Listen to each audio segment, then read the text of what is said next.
Being a solo game dev is hard. Making a living from being a solo game dev is even harder. I released my first major title in November of 2022. And in this video, I want to talk about how much I made on my first commercial game. Before we get started, I want to give a brief introduction about myself and how I got into game development. I was working in the television industry for a little over 10 years, and I did various jobs in the art department, but the most relevant job I had in terms of game design are the times I would simulate film sets in VR during pre-production. I started doing this in 2017 on a TV show called The Expanse. During my free time, I started working on a game, and I spent 5 years on this game, and I released it in November of 2022. I was also working during these 5 years and doing a lot of traveling, so the work schedule on the game was sort of off and on. I fell in love with game design so much that I now do it full time. However, is being a solo game dev, in my case, financially feasible? And how much did I make on my game so far? Before I answer that, let's talk about the cost of my game and how I came to that price.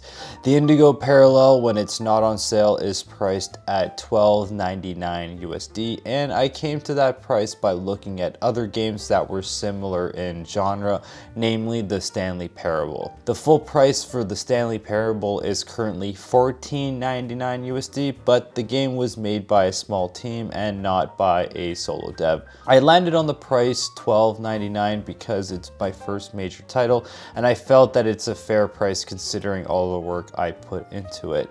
If you think that the price of $12.99 might be too much for the Indigo Parallel, consider this. There are plenty of branching pathways and hidden areas in the game, so there's a high amount of replay value. Also, I've been adding more content and updates to the game since release, all for free. At launch, I had a little over 1,000 wishlists, and for the first week of release, I made 72 sales on my game. Let's fast forward to present day, where I have over 5,000 wishlists and 717 lifetime Steam units. The total I've made for my game to date is $7,902 USD, but this is not my take home. Steam takes a cut, which is 30%, and you have to subtract all the people who return the game, which is 82 copies plus taxes and other things. Also consider that the game is priced differently depending on what country you purchase it. So a sale from Turkey will be priced differently than a sale from Canada, so not every sale unit is $12.99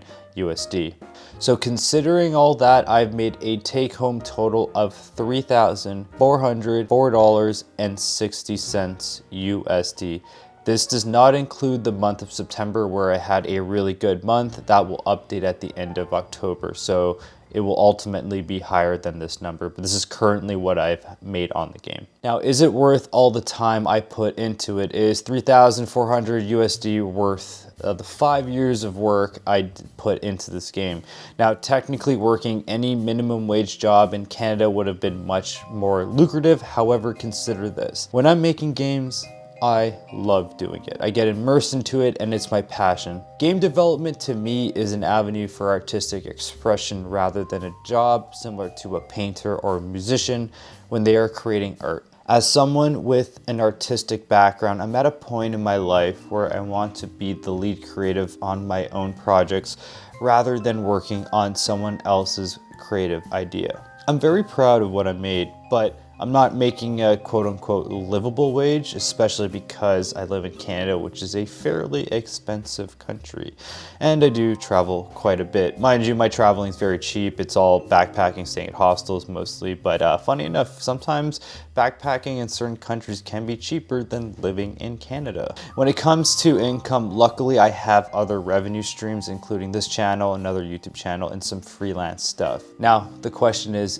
being a solo game dev viable for you? Well, I can give you some tips on how to make a living while being a full-time game dev. First, I would suggest releasing your game while you still have other income coming in. This is good so you're not relying on sales from your game to survive.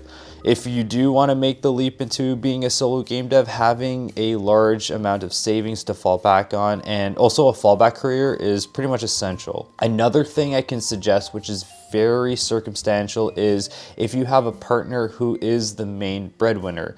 You should definitely talk to your partner beforehand and have some sort of agreement. And of course, this situation is very specific and won't work for everyone, but if you have a main breadwinner that can support you while you are making your passion project, this could also work as well. Discounting your game on Steam post-release is also very important. I sell the most amount of copies when the game is discounted on Steam, so also take that into account.